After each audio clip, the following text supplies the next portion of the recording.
C'est important de parler du burn-out parce qu'à la fois on en parle beaucoup et en même temps beaucoup ne savent pas ce que c'est. Donc en fait le burn-out, il s'agit vraiment d'un épuisement.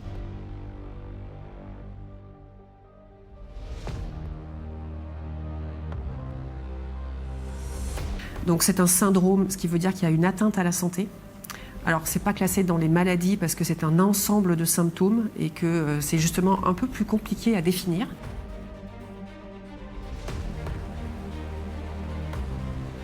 Ça touche tout le monde. Je dirais même plus précisément que ça touche tous les types d'organisation du travail. Parce qu'en fait, c'est de ça dont on parle, plus que d'un profil de personne.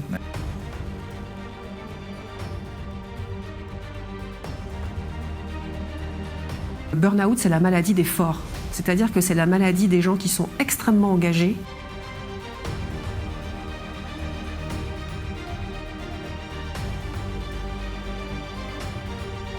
Je vous donne un exemple, j'accompagne une cliente qui est sage-femme et qui est dans un grand hôpital. Bonjour Clotilde, bienvenue dans l'Odyssée des leaders. Bonjour David. Merci de ton temps, merci de nous partager cette passion, on va dire. Avec grand plaisir. Et je vais te laisser te présenter, s'il te plaît. Oui, donc je m'appelle Clotilde Girard, je travaille donc à Lyon et je suis coach thérapeute. C'est-à-dire que à la fois j'interviens en entreprise et en cabinet. Donc je suis spécialisée sur la souffrance au travail. Okay. En réalité, j'ai un spectre assez large qui, Dieu merci, va de la qualité de vie au travail et puis jusqu'à aider des personnes qui sont en souffrance au travail.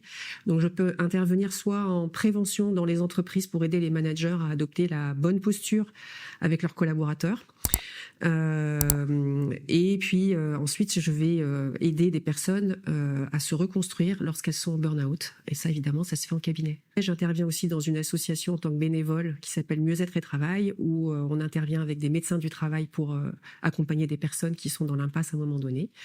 Et puis voilà, en plus d'activités en entreprise. D'accord, et peut-être ton parcours un peu, d'où tu viens et depuis combien de temps tu fais ce métier? Oui, alors ça fait pendant une vingtaine d'années en fait, j'ai travaillé en entreprise jusqu'à une direction marketing.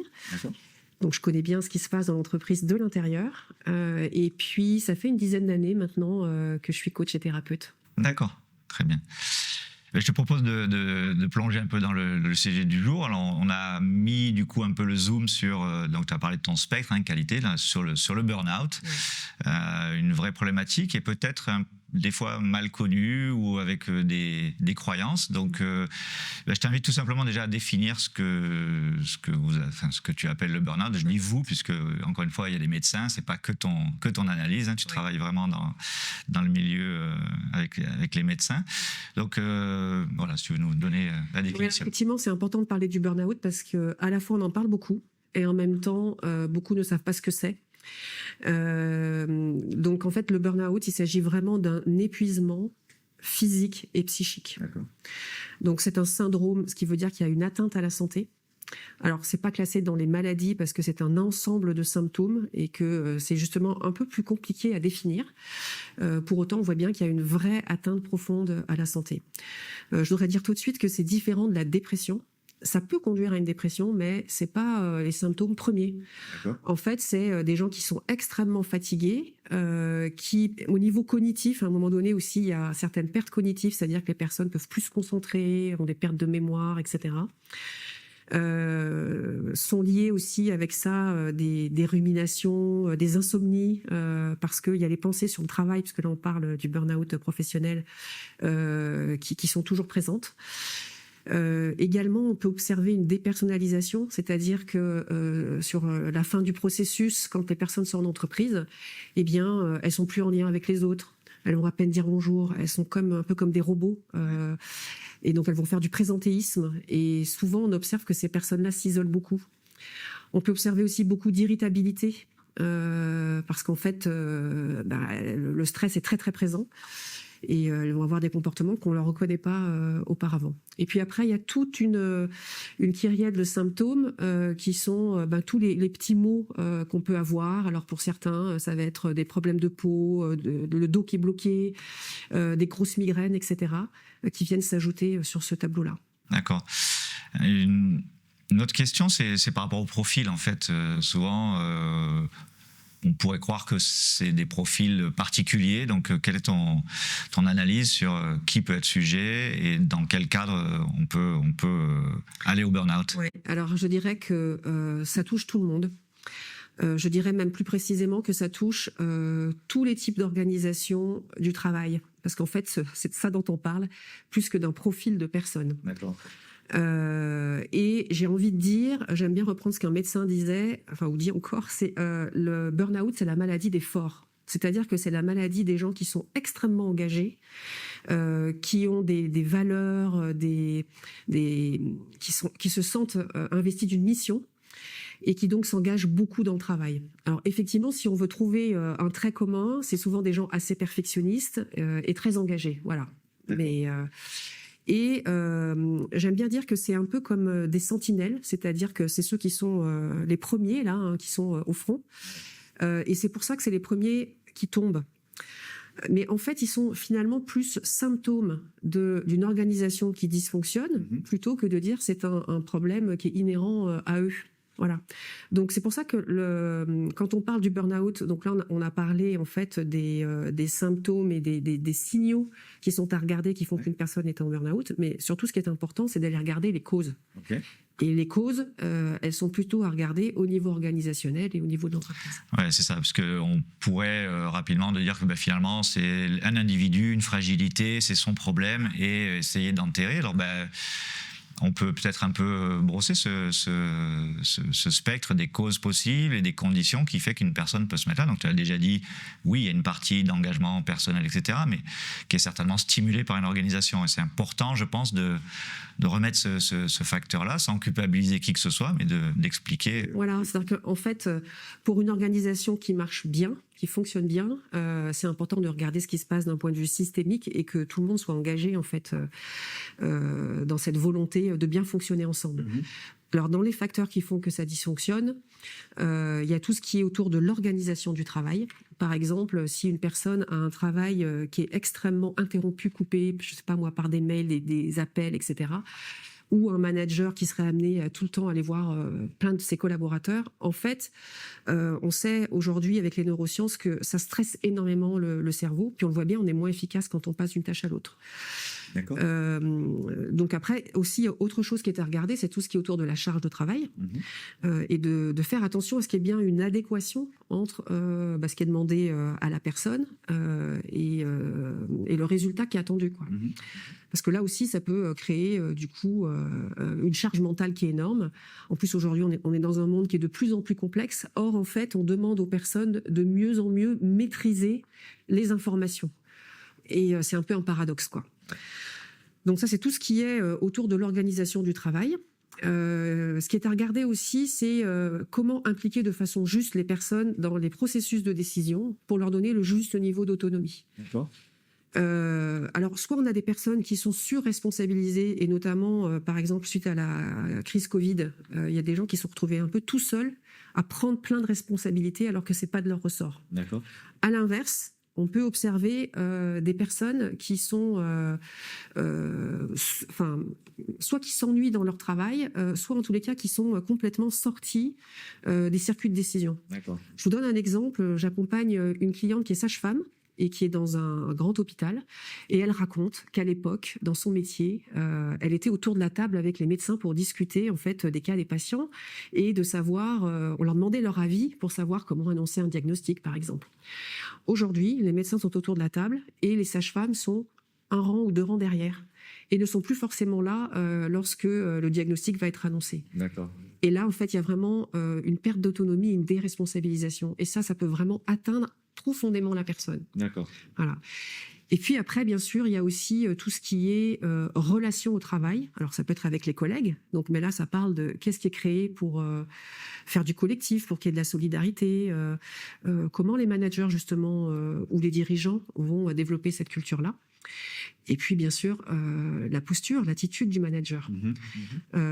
Comment est-ce que le manager va réellement reconnaître ce que fait la personne ? Et j'ai envie de dire la personne engagée dans son travail. C'est ça. C'est-à-dire qu'aujourd'hui, on a beaucoup trop de managers, mais une fois encore, c'est pas pour pointer sur eux, c'est tout un système qui est mis en place, qui pousse les managers à être des gestionnaires qui vont suivre des indicateurs.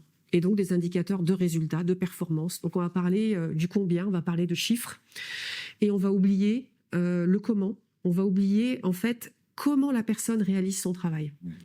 Et par exemple, au niveau de la reconnaissance, ça c'est extrêmement important, ou au contraire ça peut poser problème, parce que par exemple quelqu'un qui arrive à son objectif, mais qui a déployé une énergie énorme pour y arriver, et puis surtout qui a dû contourner des aléas, c'est là où elle va mettre en œuvre toute sa valeur ajoutée, toute son intelligence, d'avoir contourné certaines choses, d'être allé chercher des alliés, etc. Si elle est reconnue uniquement sur le résultat, ou si même encore pire, on lui dit t'es à 90% et pas à 100%, vous voyez bien qu'il manque toute cette reconnaissance-là sur le travail. Voilà. Okay. Donc j'ai envie même encore d'ajouter quelque chose, parce que ça me tient à cœur. Oui, bien sûr. C'est que ce qu'il y a d'important, c'est de remettre aussi le travail au centre. Comment on travaille ensemble, qu'est-ce qui fonctionne ou qu'est-ce qui dysfonctionne. C'est-à-dire que souvent dans des points qui sont faits, par exemple, je sais pas moi, toutes les semaines ou tous les mois, entre un collaborateur et son manager, trop souvent ils vont parler du client, des chiffres, du projet, de la problématique, etc. Des timelines, enfin du temps. Du temps, ouais. Voilà. Et on oublie de parler de la personne engagée dans le travail, qu'est-ce qu'elle y vit, qu'est-ce qu'elle a ressenti, qu'est-ce qui est difficile pour elle, quels sont les doutes pour la suite, et elle, comment elle se développe, qu'est-ce qu'elle a appris à cette occasion-là, ou qu'est-ce qu'elle aurait envie de faire par rapport à d'autres choses qu'elle fait peut-être même dans d'autres cercles que le travail. Voilà. Donc c'est tout ça qui est à mettre en avant. Ok. Peut-être un petit zoom sur ta pratique. Donc il y a effectivement des gens qui passent, qui sont en burn-out, donc c'est encore une fois quelque chose qui est reconnu avec des médecins, un diagnostic est posé, je suis en burn-out. Comment on s'en sort en fait, et quels sont les outils pour remettre quelqu'un en selle, et quels sont les chemins finalement que tu vois comme sortie d'un burn-out? Ouais. La première chose en fait que je fais quand j'accueille des personnes en burn-out, c'est déjà de les accueillir de façon inconditionnelle. C'est-à-dire qu'elles me racontent leur vécu, leurs émotions, ce qui se passe pour elles. C'est souvent très souffrant. Il faut voir qu'un burn-out, c'est pas rien. C'est souvent très traumatique. Donc c'est pour ça que ça a des conséquences psychiques, mais aussi physiques, atteintes à la santé. Et ce qu'il y a d'important, c'est vraiment de les accueillir et assez rapidement, finalement, de les aider à comprendre qu'est-ce qui s'est joué dans la situation de travail. Et du coup, je reviens à des facteurs objectifs de qu'est-ce qui s'est passé, que ce soit au niveau de la perte de sens, que ce soit au niveau d'une organisation qui est défaillante, etc., pour que la personne elle puisse déculpabiliser. D'accord. Et petit à petit, elle va prendre conscience de ce qui s'est passé. Et donc j'en reviens au sens et aux valeurs, parce qu'en réalité, quand une personne craque, donc je vous parlais de famille, de risques psychosociaux, en fait, il y en a une qui est toujours atteinte, c'est les valeurs et l'éthique. D'accord. Systématiquement. Et c'est pour ça qu'à un moment donné, la personne s'effondre. Parce que soit en fait ces personnes-là sont prises dans des systèmes qui sont tellement énormes, par exemple des gros groupes, que pour certains ils savent même plus à quoi ils contribuent, ou c'est plus concret. Par exemple, aujourd'hui, vous avez des personnes qui vont travailler à l'international dans des groupes internationaux avec, je sais pas moi, leur supérieur hiérarchique qui est à Singapour, une partie de l'équipe qui est aux États-Unis, et puis des collaborateurs directs qui ne voient pas, qui sont au Danemark.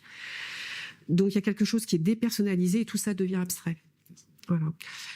Dans les pertes de sens aussi, ça peut être ne plus savoir en fait ce à quoi la personne contribue, ou ça peut être aussi être dans ce qu'on appelle la qualité empêchée. Donc la qualité empêchée, c'est Yves Clos qui a parlé de ce concept-là. Et qu'on voit de plus en plus, c'est-à-dire comme on est dans un monde du travail qui est très contraint, les personnes ne peuvent plus faire un bon métier comme ils l'ont appris ou comme ils aimeraient le faire. Et du coup, ils finissent par se dévaloriser eux-mêmes. Ça peut être l'exemple d'une infirmière qui est à l'hôpital et qui n'a plus de temps à consacrer pour parler avec les malades et les écouter.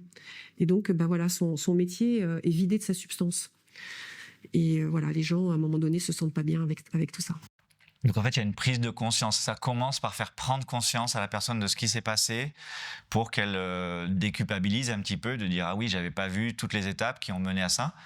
pour pouvoir ensuite réagir. Et du coup, souvent, c'est quoi les changements qui vont être opérés derrière? Enfin, ça peut, je suppose, c'est un panel de changements. Il y a un panel de changements, mais alors avant de parler de ces changements, j'ai envie de parler aussi de cette étape de reconstruction qui est très longue. Faut savoir qu'un arrêt pour burn-out, ça se chiffre pas en semaines, ça se chiffre en mois. Et c'est plutôt de l'ordre de 1 an et demi pour s'en remettre. Donc c'est vraiment très long. Donc il y a effectivement quelque chose qui est à recapitaliser au niveau de l'énergie, de l'énergie vitale. Et puis c'est toute la reconstruction de la confiance en soi. C'est aussi gommer une partie qui a pu être traumatique. Donc ça c'est tout un travail de fond. Et puis aussi apprendre à la personne à savoir poser ses limites, à savoir dire non.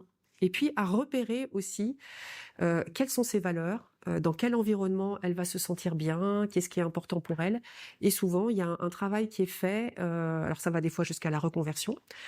C'est toujours une transformation, comme toute crise. Oui. Une crise est facteur de transformation. Donc ça peut aller jusqu'à la reconversion professionnelle. Moi, j'ai accompagné des gens, je pense à une architecte qui aujourd'hui fait de la maroquinerie. Je pense à un dirigeant qui était plutôt dans du prévisionnel, etc., et qui aujourd'hui est gestionnaire de forêt. Voilà, donc il y a vraiment des reconversions à 360. C'est ça. Et puis, il y a des personnes simplement qui vont garder le métier, le même métier, parce que c'est un métier qu'elles aimaient faire, mais qui vont vraiment faire très attention à l'environnement où elles vont aller. Par exemple, qui vont peut-être aller dans des plus petites structures, ou qui vont faire le même métier, mais en étant à leur compte, ou qui vont retourner dans des structures un peu identiques, mais elles vont être très vigilantes lorsqu'elles vont passer des entretiens, à poser des questions sur le management, sur les valeurs, et en fait, elles vont être capables de sentir à des micro-signaux qu'est-ce qui est OK pour elles ou pas. D'accord, intéressant. Je te propose, alors c'est vrai en parlant des causes, on va forcément déduire de la prévention, mais voilà, nous sommes un organisme de formation, par exemple, et donc essayer d'exprimer aux gens de comment mieux fonctionne l'entreprise. On va mettre souvent le curseur, comme tu le disais, sur améliorer la performance, mais en fait, il y a la case en aval de ça, qui est vraiment les piliers chez Dale Carnegie, qui est de mieux fonctionner ensemble.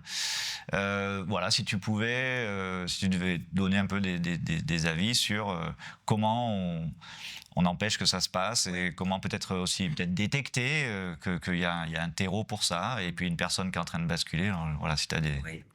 Il y a déjà la première chose, tu parlais de performance et de bien fonctionner ensemble. J'ai envie de dire que tout ça, l'un découle de l'autre. C'est-à-dire que si on fonctionne bien ensemble, eh bien quelque part, la performance va en découler.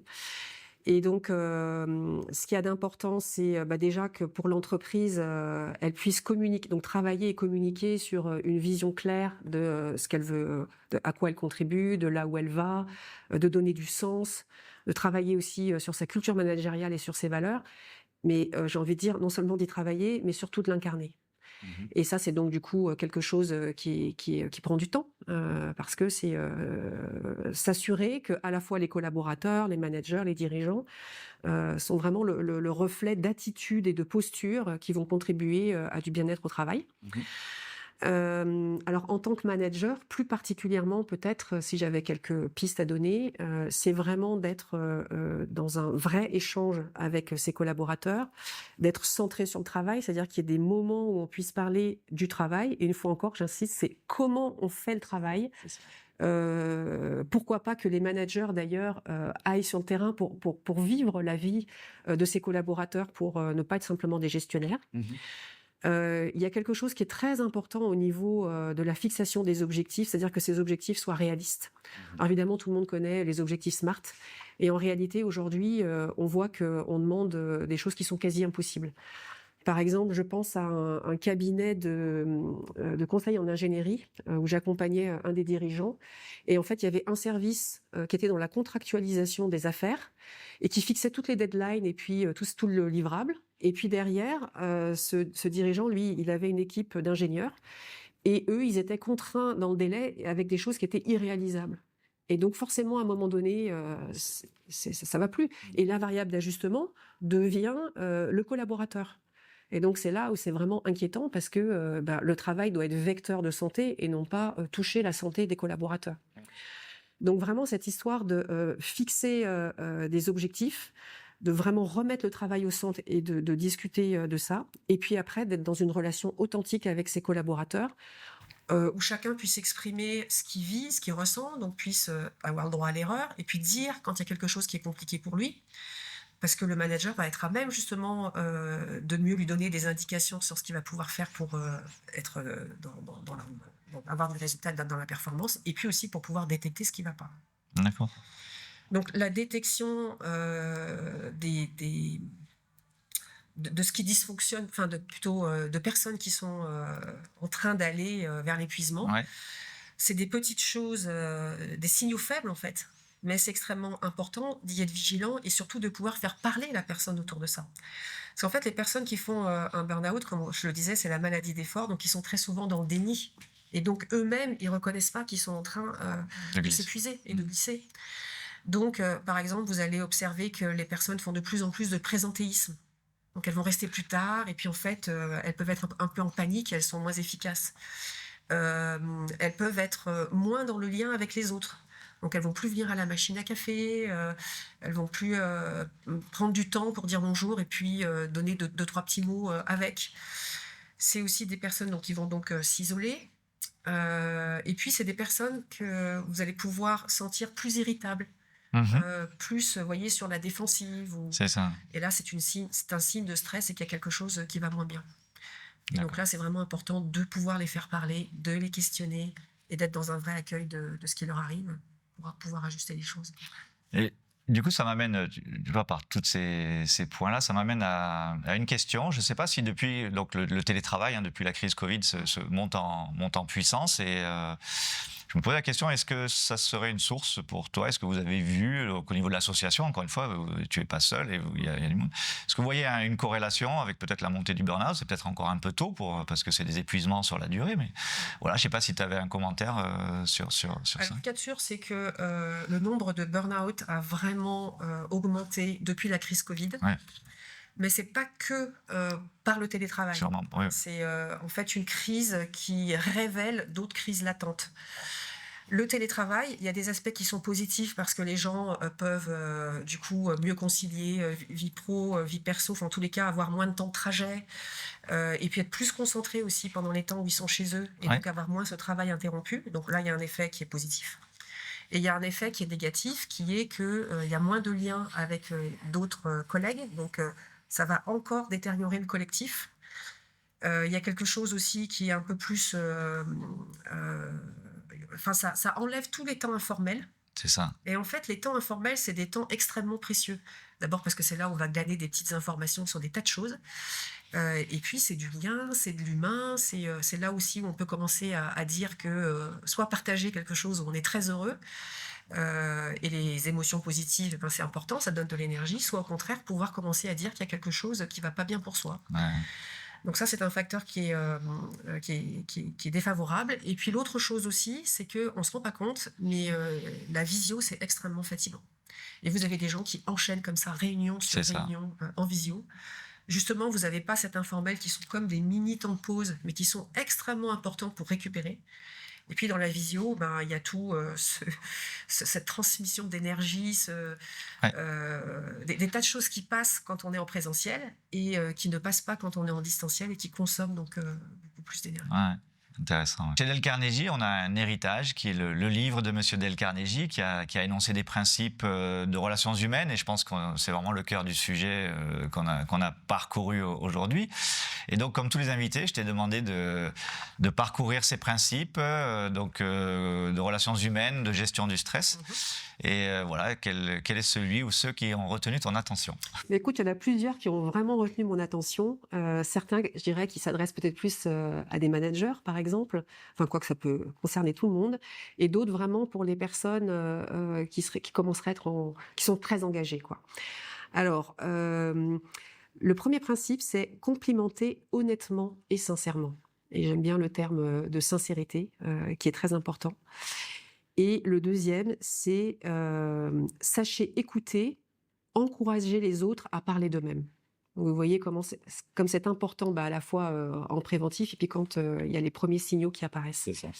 Et puis pour des personnes très engagées, j'aime bien ce principe qui est: rappelez-vous le prix exorbitant que le stress et les soucis peuvent coûter à votre santé. Parce que se remettre d'un burn-out, ça prend du temps et c'est pas simple. C'est ça. Bon, écoute, merci beaucoup. C'était passionnant. Donc un sujet délicat où voilà, on peut être très culpabilisant et vraiment ça a été un joli parcours et on voit toute la complexité de ce sujet. Moi, j'ai beaucoup apprécié, par exemple, on parle de l'engagement d'entreprise et là, c'est intéressant de voir que finalement, il y a aussi les gens trop engagés et ça va un peu à l'encontre peut-être de certains préjugés que l'on a. Donc, bien sûr, en tant qu'organisme de formation qui se focalise sur améliorer les performances en entreprise, voilà, la décision de faire en sorte que ce soit avant tout dans le relationnel et avec une entreprise qui fonctionne. Et les performances sont une conséquence et pas quelque part le but ultime. Donc, merci beaucoup d'être venu, de ce partage passionnant. Et je ne vais pas te souhaiter d'avoir beaucoup de clients, mais en tout cas, de pouvoir faire de la belle prévention. Voilà, je vais tâcher d'être plutôt dans le préventif. Et puis, ça fait toujours plaisir de voir que les personnes se remettent en selle et redémarrent. C'est ça.